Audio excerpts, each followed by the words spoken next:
KBS 대전 생생뉴스.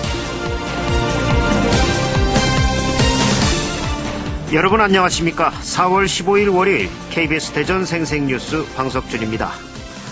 요즘 북한과 미국은 물론 전 세계 국가 지도자들의 중대 결정이 초미의 관심사입니다. 구한말 우리 민족의 지도층은 무능과 사리사욕 등으로 나라를 뺏겼습니다. 그 후로 여러 세대가 일제의 수탈과 핍박으로 고통을 겪었습니다.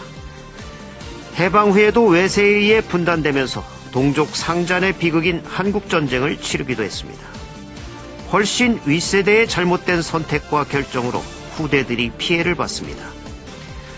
이처럼 어느 한 시대의 인류를 결정짓는 것은 그 시대에 살아있는 사람들의 결정뿐 아니라 바로 그들 앞에 살아갔던 수많은 이들의 선택에 의해서도 결정됩니다.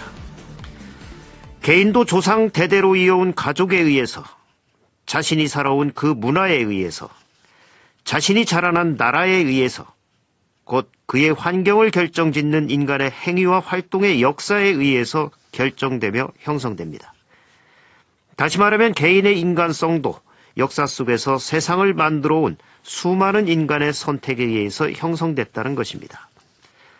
세상은 오늘날에도 그렇듯이 모든 인간들이 뿌린 씨앗의 열매입니다. 그래서 인간이 된다는 것은 시간적, 공간적으로 존재하거나 존재할 모든 인류와 연대 관계를 맺는 것입니다. 지금의 선택은 우리들만의 일이 아닙니다. 우리의 미래 세대와 다른 나라에 사는 사람들까지 영향을 받습니다. 모든 결정이 신중해야 하는 이유입니다. KBS 대전 생생뉴스에서는 오늘부터 문자를 통해 청취자 여러분들의 다양한 의견을 들어보겠습니다. 단문 50원, 장문 100원의 유료 문자 샵 2309로 보내주시면 됩니다. 또 오늘부터 생생 인터뷰에서는 매주 한 차례씩 정치에 대한 다양한 의견을 들어보고 한 주간의 정치 이슈를 분석해보는 정치 광장 코너를 마련했습니다. 오늘의 주제는 1년 앞으로 다가온 21대 총선입니다. 이에 대한 청취자 여러분들의 다양한 의견이나 바람을 문자로 받아보겠습니다. 단문 50원, 장문 100원의 유료 문자 샵 2309로 보내주시기 바랍니다. KBS 대전 생생뉴스, 먼저 이 시각 헤드라인 뉴스입니다. 대전 서구의 대형 폐기물을 수거하는 업체 청주시가 영업 정지 처분을 확정했습니다. 40일의 처분 유예 기간을 뒀지만 폐기물 대란이 현실화될 가능성이 커진 건데 청주시 결정에 비판도 나오고 있습니다. 내년에 해제되는 장기 미집행공원 처리를 놓고 자치단체마다 홍역을 치르는 가운데 대전 대덕특군의 매봉공원 특례 사업에 제동이 걸렸습니다. 대전시 도시계획위원회가 재심의 끝에 매봉산 녹지의 보호가치 등을 들어 사업을 부결시켰습니다. 대전시는 토지거래 허가구역으로 지정된 남부 종합스포츠타운 조성사업지구 등 4개 지구 1.92제곱킬로미터를 재지정했습니다. 세종시의 아파트 전세가 하락세가 계속되고 있습니다. 한국감정원이 발표한 아파트 전세가 변동률을 보면 세종 지역 아파트 전세가는 지난주 0.17% 하락해 8주 연속 내림세를 보인 가운데 하락폭은 전주보다 다소 축소됐습니다. 대전도 아파트 매매가 하락 속에 전세가 역시 3주 연속 하락했습니다. 충청남도가 보령시와 태안군을 해삼특구로 지정하고 지역 신성장산업으로 육성하기로 했습니다. 세종소방본부가 재난이 발생했을 때 누구나 쉽게 신고할 수 있는 119 다매체 신고 서비스를 실시합니다. 영상통화나 문자, 스마트폰 앱을 통해 위급한 상황을 신고하는 서비스로 외국인이나 청각장애인 등 의사소통이 어려운 신고자도 쉽게 이용할 수 있습니다. 유네스코 인류 무형문화유산인 당진 기지시 줄다리기가 장관을 이룬 가운데 대단원의 막을 내렸습니다. 줄다리기에만 5,000명이 참가해 한마음으로 평안과 화합을 기원했습니다. 이 시각 헤드라인 뉴스였습니다.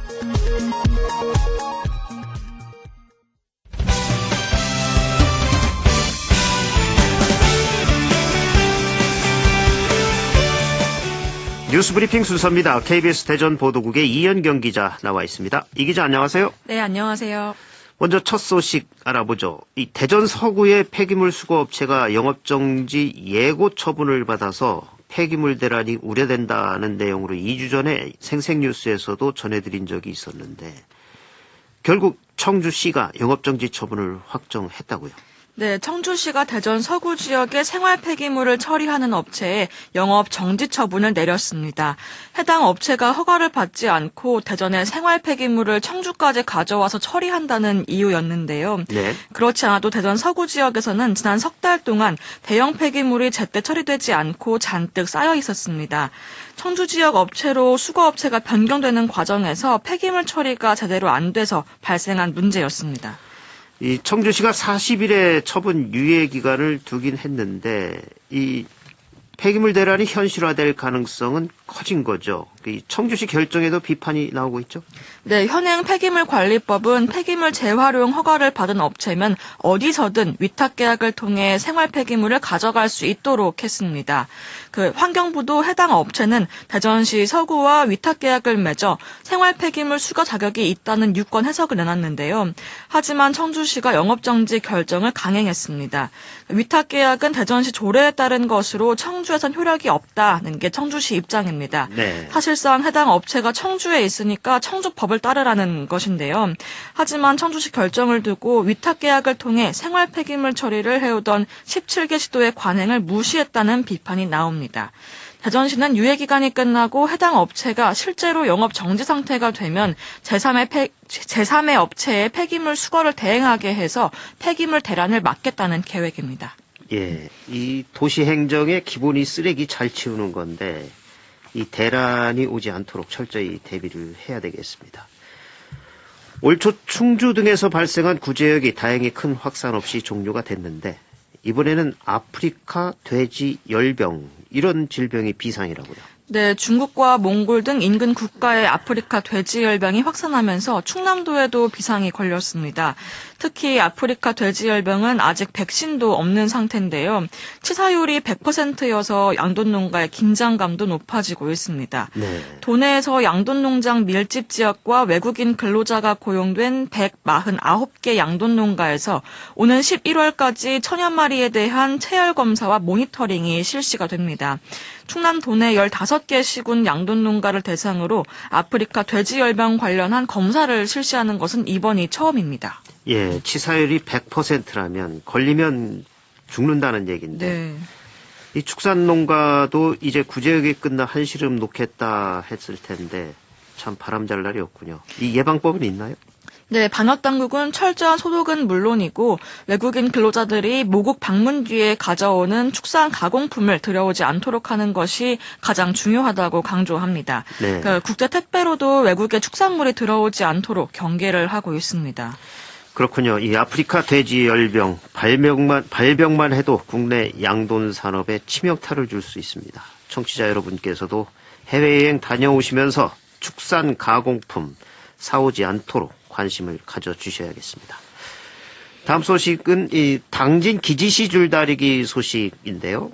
어제까지 사흘 동안 축제가 잘 끝났죠? 네, 어제 오전까지 비가 제법 내렸는데요. 낮부터는 날이 개면서 축제의 대미인 줄다리기까지 무사히 끝났습니다. 예. 이 기지시 줄다리기 어떤 줄다리기인지 소개를 좀 해주시죠. 네, 당진시 송화급 기지시리 마을에서 500년 전부터 내려오던 행사인데요. 지난 2015년에는 유네스코 인류무형 문화유산에 등재가 되기도 했죠. 네. 이 마을의 줄다리기는 줄의 크기와 무게부터 차이가 납니다. 지푸를 꼬아 만든 줄 2개는 각각 길이가 100m, 무게는 20톤에 이릅니다. 네. 줄다리기 경기가 펼쳐지는 곳까지 이제 줄을 가져가는 줄 나가기부터 2개의 줄 하나로 엮는 줄 결합, 그리고 본 행사인 줄다리기까지 모두 장관입니다. 줄이 크고 무겁다 보니까 줄을 옮기고 드는데 수만 명이 동원되기 때문인데요. 그러니까 지름만 1m인 줄을 들고 어떻게 줄다리기를 하느냐, 네. 이걸 궁금해하시는 분들이 좀 많으실 것 같아요. 네, 지네처럼 큰 몸줄에다가 좌우로 얇은 곁줄을 엮어서 줄다리기 경기를 할 때는 이 곁줄을 잡고 합니다. 네. 이 기지시에서 이런 대형 줄다리기를 왜 시작하게 된 건가요? 네, 그거와 관련해서는 전설이 하나 내려오고 있습니다. 조선시대에 마을에 큰 수해가 생겨서 민심이 흉흉하게 됐는데 그때 한 풍수지리 학자가 마을 주민들이 극진한 정성으로 줄을 당겨야 재난이 없다고 조언을 한 겁니다. 네. 그때부터 마을 사람들이 모두 배를 짜서 줄다리기를 해오고 있다는 내용인데요. 그 줄다리기 결과에 따라 내용도 있습니다. 그러니까 물 윗마을 수상이 이기면 나라가 평안하고 물 아랫마을 수하가 이기면 마을에 풍년이 든다는 뜻이 있습니다. 네, 올해는 3전 2선승인데 올해는 물 아랫마을이 먼저 2승을 거두어서 풍년이 점쳐집니다. 네, 그렇군요. 올해도 좀 풍요로운 한 해 기대해 보겠습니다.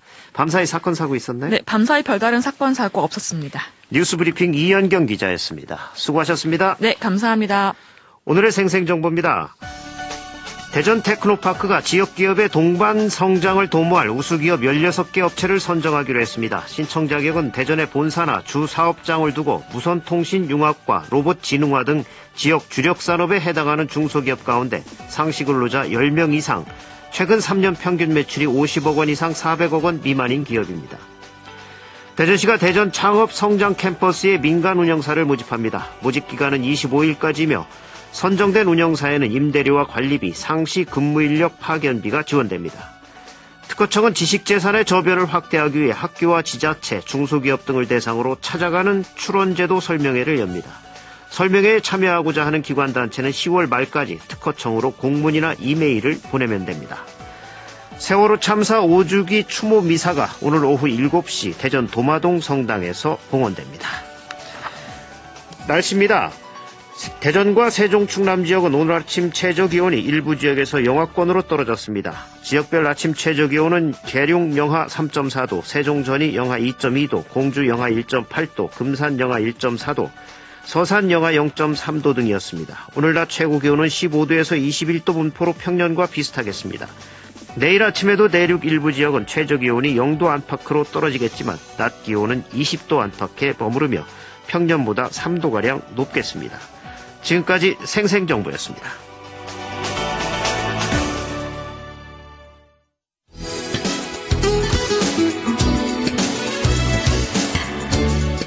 정치에 대한 다양한 목소리를 들어봅니다. 한 주간의 정치 이슈를 분석합니다. KBS 대전 생생뉴스 정치광장. 네, 내년 4월 15일 치러지는 제21대 국회의원 선거 이제 딱 1년 앞으로 다가왔습니다. 급변하는 정치 상황에서 충청권은 과연 어떤 선택을 할 것인가 벌써부터 관심이 모아지고 있습니다.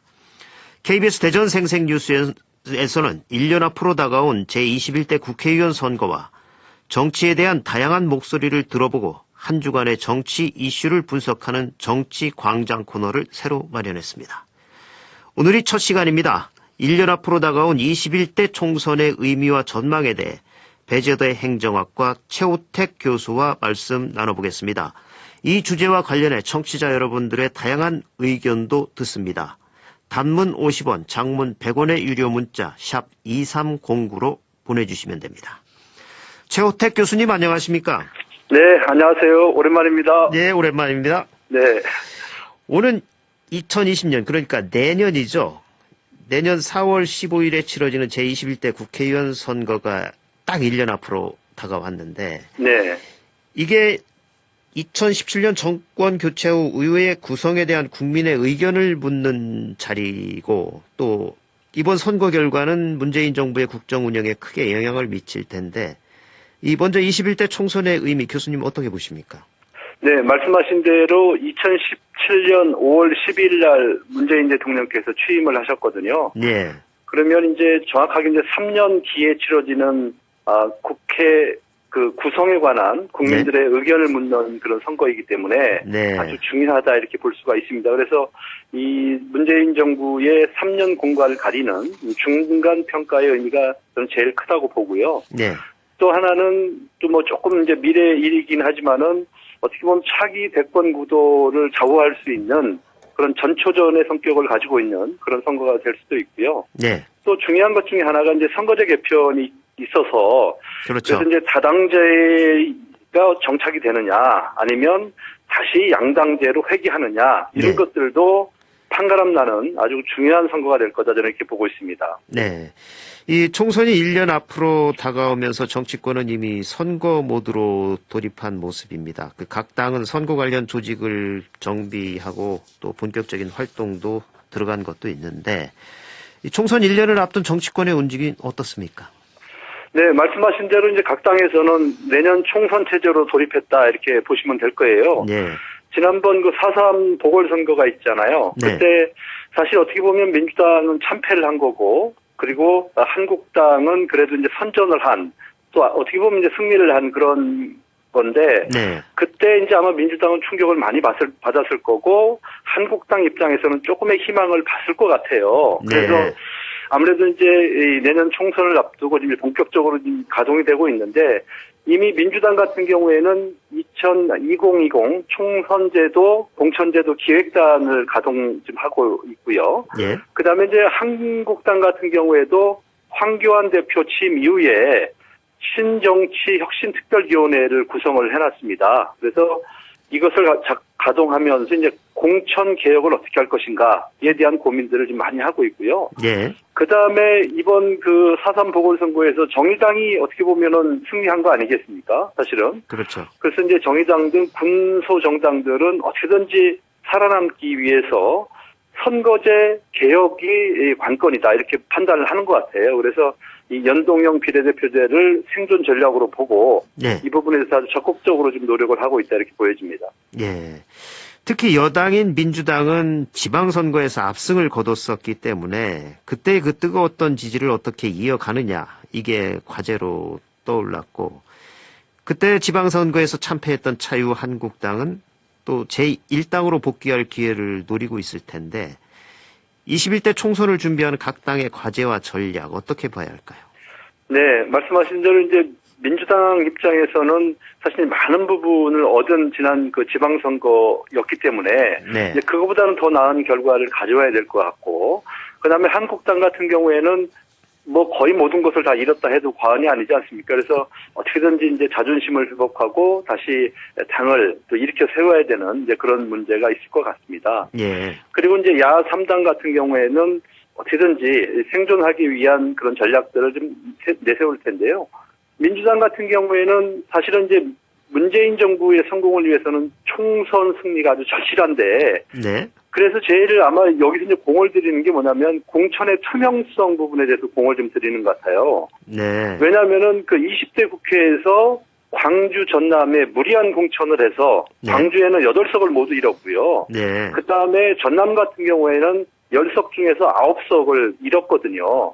네. 그래서 이제 이 공천을 잘해야 된다, 그런 교훈이 있을 것 같고, 그 다음에 두 번째 문제는 이제 경제 문제를 어떻게 극복하느냐. 네. 지금 각 야당에서 지금 공격할 카드 중에 제일 좀 센 카드가 이제 이 경제 문제 아니겠습니까? 그래서 네. 이 청년 실업률을 어떻게 낮추고 또 골목 상권을 어떻게 살릴 것인가, 이 문제에 대한 고민들을 많이 할 것이다, 저는 이렇게 보고 있고, 세 번째는 아마 이제 이 남북 문제에 성과가 없으면은 아마 내년 총선에서 민주당이 이기기는 쉽지는 않을 것 같아요. 그래서 어떻게든지 남북 문제에 성과를 내기 위해서 1년 동안 노력을 할 것이다, 저는 이렇게 보고 있습니다. 네. 그 다음에 이제 한국당 같은 경우에는 탄핵 사태 이후에 처음으로 맞는 그런 그 총선 아니겠습니까? 그렇죠. 그래서 이제 이 무너진 보수를 어떻게 재건할 것인가. 또 그래서 아마 이제 바른미래와 또 그다음에 이 그 애국당 있지 않습니까? 네. 그래서 이제 이 당과도 아마 이 통합에 대한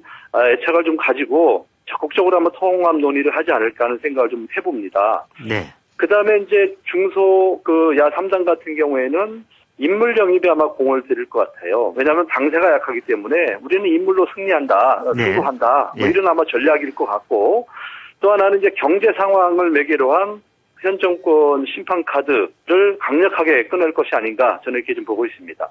예. 아무래도 이제 총선을 겨냥한 정치권의 시계는 빠르게 움직일 텐데, 이 선거 과정에서 앞으로 다양한 쟁점과 변수들도 나타날 거예요. 그렇습니다. 예. 예. 지난 총선들의 쟁점을 살펴보면 오는 21대 총선의 쟁점과 변수도 일정 부분 전망해 볼 수 있을 것 같은데, 이번 21대 총선의 쟁점 또 변수는 교수님은 어떻게 전망하신가요? 뭐 여러 가지가 있을 것 같아요. 예. 그 첫 번째가 선거제 개혁을 어떻게 하느냐. 예. 그래서 만약에 지금 여당과 야3당의 안대로 가면 지역구가 많이 없어지게 되거든요. 그럼 예. 이제 공천 과정이 아마 순탄치가 않게 될 것 같아요. 그래서 이 선거제 개혁 문제가 저는 최대 쟁점이다 이렇게 볼 수 있겠고, 두 번째는 조금 전에도 말씀드렸습니다만은 이 뭐 경제 문제, 남북 예. 문제, 특히 남북 문제 같은 경우에는 이 3차 북미 회담 또 4차 남북 정상회담을 통해서 아마 유의미한 결과를 도출하기 위한 뭐 노력들을 많이 할 텐데, 이것이 저는 만약에 되든지 안 되든지 이것이 저는 제일 큰 아마 영향을 줄 수 있는 카드다 이렇게 볼 수가 있겠고요. 그 다음에 이 정계 개편 문제도 아마 있을 것 같아요. 예를 들면 민주당과 한국당의 양당 구도 속에서 이 다른 야당이 해체모여 할 가능성이 상당히 많거든요. 네. 그래서 어떻게 정계 개편이 이루어지느냐, 이것도 아마 중요한 쟁점과 변수가 될 수 있고, 그 다음에 또 하나 말씀드리고 싶은 것은 세대교체론입니다. 아마 21대 총선의 가장 큰 그 화두는 아마 세대교체일 것 같아요. 네. 최근에 그 여론조사 기관에서 조사한 보니까 한 50% 정도 가까이가 이제 세대교체를 바라고 있다. 뭐 이렇게 응답을 한 걸 봐서 아마 이제 세대교체가 21대 총선에 아주 중요한 그런 변수가 될 것 같습니다. 예. 예, 이번 총선에 앞으로 1년 동안 어떤 이슈가 선거를 관통하게 될지 지켜봐야 되겠습니다. 이번엔 지역 정치권 움직임도 좀 살펴보죠. 그 후보들의 윤곽이 조금씩 드러나는데 지금 지역 정치권도 움직임이 빨라지고 있죠? 네, 그렇습니다. 지금 이제 각 지구당에서는 이제 조직 정비를 위해서 지금 노력을 하고 있고, 네. 그래서 제가 한번 이제 가상 빅매치를 한번 좀 분석을 좀 해봤어요. 네. 우리 지역에는 한 4곳 정도가 아마 지금 아주 빅매치가 이루어질 것 같은데. 어디죠? 그 중에 하나가 어디냐면, 이제 공주 부여입니다. 공주 부여. 예. 문재인 대통령의 이 역할, 그러니까 대변인 역할을 지낸 박수현 전 의원하고, 예. 또 충청권 보수의 자장 역할을 하고 있는 정진석 의원이 지금 리턴 매치를 하고 있는데, 네. 20대 총선에서도 아주 박빙이었어요. 그때 박수현 후보가 44.95%, 예. 그리고 정진석 후보가 48.12%. 어떻게 보면 이 정말 표본오차 그 사이에서 이제 선거가 끝난 이제 그런 거기 때문에 이번에도 아주 빅매치가 될 가능성이 있다. 저는 이렇게 보고요. 예. 자, 두 번째는 16년 만에 리턴 매치가 이루어지는 곳이 있습니다. 어디냐면은 여기는 이제 아산 갑인데요. 네.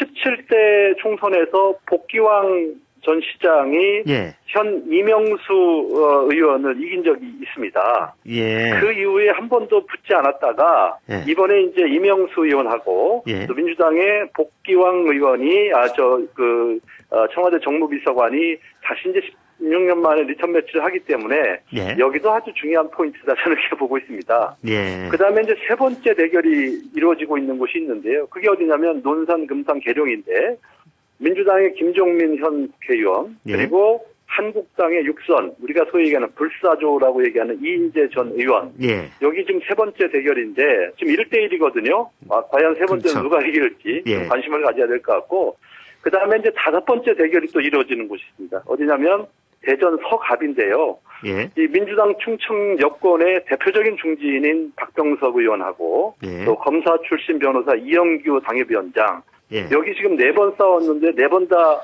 박병석 의원이 이겼는데요. 그렇죠. 박병석 의원 같은 경우는 이제 지금 전략이 그건 것 같아요. 국회의장 나 갈 거다. 이번 한 분만 내일 육선 시켜주면 뭐 이런 예. 얘기인 것 같고, 이영규 당협위원장 같은 경우는 나 4번 떨어졌다. 사전오기라는 말도 있지 않느냐. 나 꼭 좀 붙여달라. 뭐 이런 전략으로 예. 아마 대결을 할 것으로 좀 보여집니다.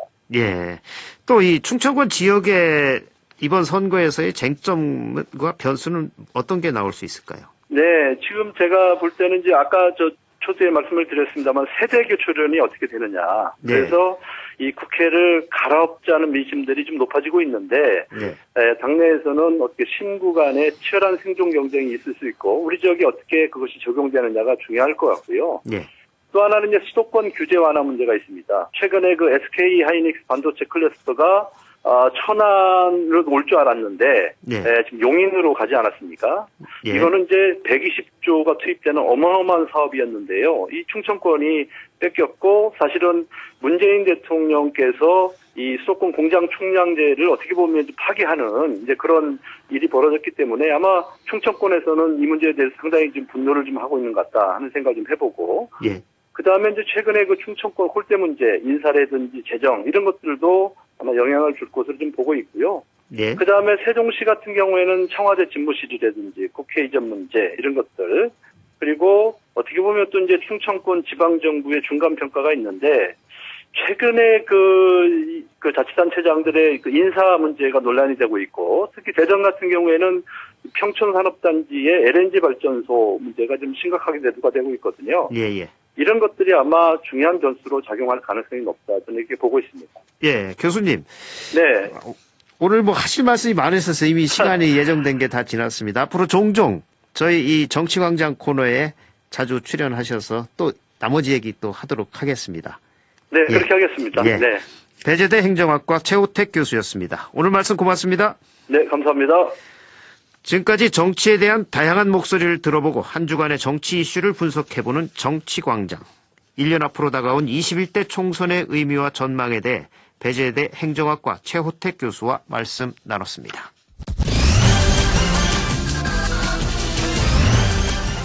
조간 브리핑입니다. 대전일보는 충청의원 한 목소리 안 내나 못 내나 란 제목으로 충청 국회의원들이 지역 현안의 방향성과 민심이 뚜렷함에도 정파에 따라 이를 제대로 반영하지 못한 채 수수방관하거나 역행하는 사례까지 허다하다고 지적했습니다. 충청투데이는 차기 대권도 흔들 1년 뒤 21대 총선 이란 타이틀로 내년 4월 15일 치러질 총선은 전국 주도권의 향배를 가르는 최대 승부처이자 문재인 정권의 중간평가와 2022년 예정된 대통령 선거의 전초전 성격까지 담고 있다고 전했습니다.